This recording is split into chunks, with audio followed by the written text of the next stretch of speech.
আমাদের গ্রাম বাংলায় একটা প্রবাদ আছে, গাছের শত্রু লতা আর মানুষের শত্রু কথা। খুবই সত্য কথা, তবে আংশিক সত্য। আসলে এই কথাই একদিকে যেমন আপনার পরম শত্রু হয়ে উঠতে পারে, আবার এই কথাই হয়ে উঠতে পারে আপনার পরম বন্ধু।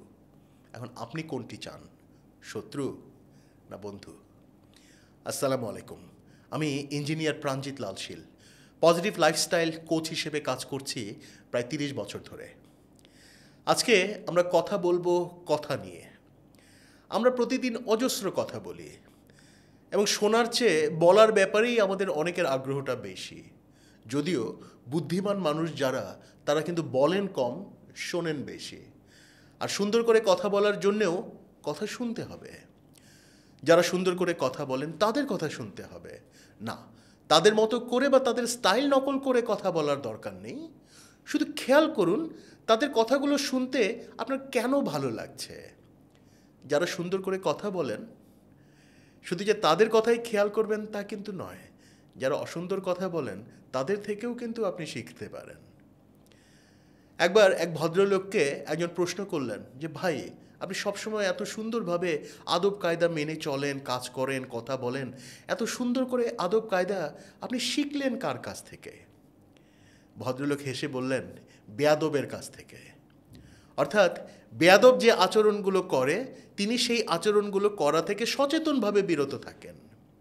তেমনি যারা অসুন্দর করে কথা বলে এবং রাস্তা ঘাটে, অফিসে, আদালতে, বাসে, গাড়িতে, এরকম অনেক মানুষ আপনি পাবেন এবং দেখবেন যাদের আচরণ দেখলেই তাদের প্রতি আপনার ভেতর থেকে কেমন একটা অশ্রদ্ধা জন্ম নিচ্ছে।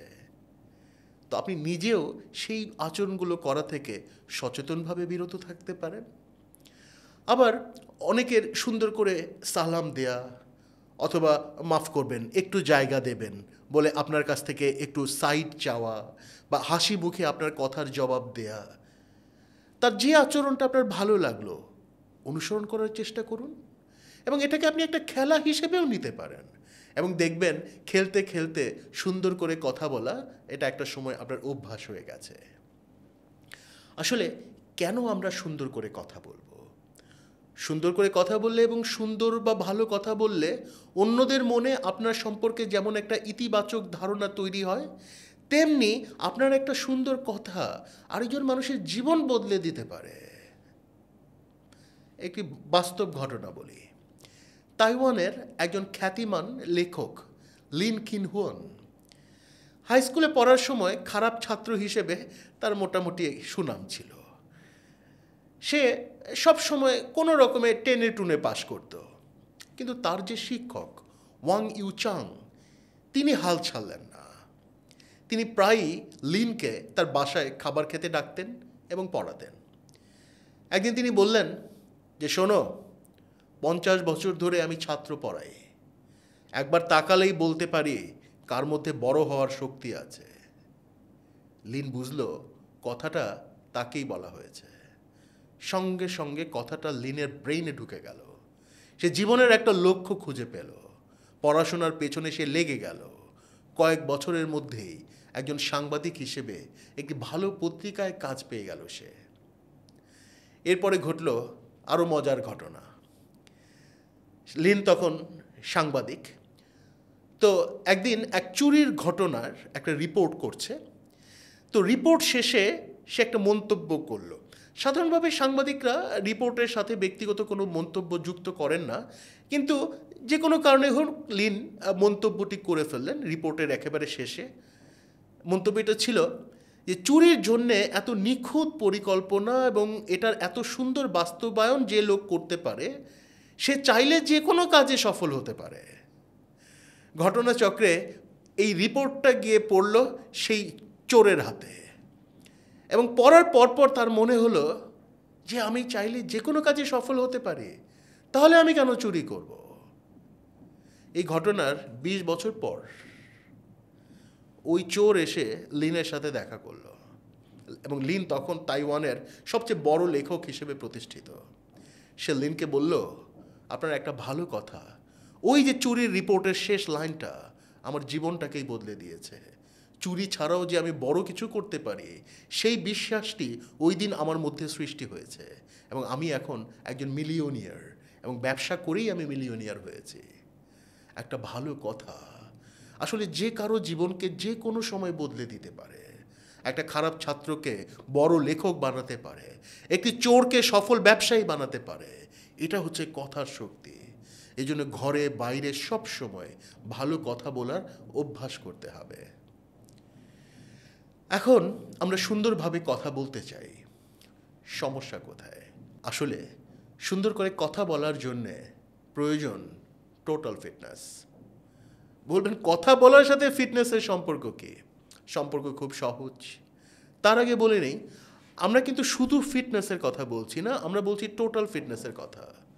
টোটাল ফিটনেস হচ্ছে 4টি ফিটনেসের সমন্বয়: ফিজিক্যাল, মেন্টাল, সোশ্যাল এবং স্পিরিচুয়াল। অর্থাৎ শারীরিক, মানসিক, সামাজিক ও আত্মিক ফিটনেসের ফিউশন ঘটলেই একে বলা হয় টোটাল ফিটনেস। এখন সুন্দর করে কথা বলার জন্য প্রথম প্রয়োজন ফিজিক্যাল ফিটনেস। ফিজিক্যাল ফিটনেস মানে ব্যায়াম করে পেটানোর শরীর নয়। ফিজিক্যাল ফিটনেস মানে হচ্ছে সুস্থতা, প্রাণ শক্তিতে ভরপুর একটি দেহ। কারণ আর যাই হোক, অসুস্থ মানুষের কাছ থেকে সুন্দর কথা আশা করা যায় না। খুব কম মানুষই আছেন যারা অনেক অসুস্থতার মধ্যেও সুন্দর করে কথা বলতে পারেন। দ্বিতীয় প্রয়োজন হচ্ছে মেন্টাল ফিটনেস। আপনার মনের ভেতরে যদি রাগ, ক্ষোভ, ঘৃণা, হতাশা, দুশ্চিন্তা, ভয়, হীনমন্যতা ইত্যাদি আবর্জনায় ভরে থাকে, তো আপনি তো মেন্টালি আনফিট। আপনি হয়তো কিছু সময় সুন্দর কথা বলার অভিনয় করতে পারবেন, কিন্তু সুন্দর কথা অভ্যাস ধরে রাখা আপনার পক্ষে সম্ভব নয়। আবার মানুষের সাথে মেশার ক্ষেত্রে যদি জড়তা অথবা হামবড়া ভাব কাজ করে, তাহলে আপনি সোশ্যালি আনফিট। আপনার সুন্দর কথা বলার গুণ সেই গাছের বীজের মতো, যার মধ্যে একটি গাছ লুকিয়েছিল, কিন্তু মাটি, পানি, বাতাস না পাওয়ায় তার আর অঙ্কুরোদ্গম হয়নি। Last but not the least প্রয়োজন হচ্ছে স্পিরিচুয়াল ফিটনেস।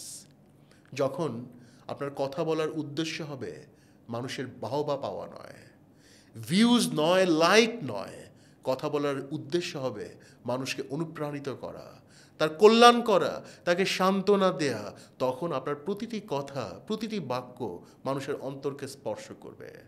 একজন সুভাষী মানুষ হিসেবে, একজন ভালো মানুষ হিসেবে সবার কাছে আপনি প্রিয় হয়ে উঠবেন। তাই সায়েন্স অফ টোটাল ফিটনেস চর্চা করুন। আর এর প্রধান উপকরণই হচ্ছে ধ্যান বা মেডিটেশন।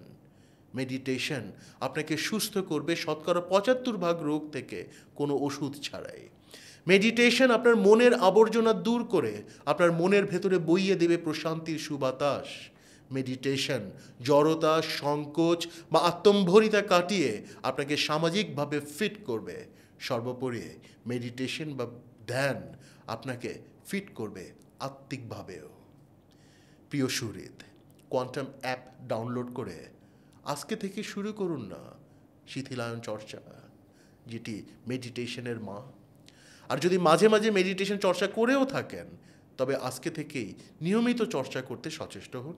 টোটাল ফিটনেস অর্জন করার পাশাপাশি নিঃসন্দেহে আপনি অর্জন করবেন সুন্দর কথা সুন্দর করে বলার সক্ষমতা। আমাদের প্রত্যাশা এটাই, সুন্দর কথা বলার সক্ষমতা আপনার প্রধান একটি গুণ হয়ে উঠুক। সেই সাথে সব সময় ভালো ভাবুন, ভালো থাকুন।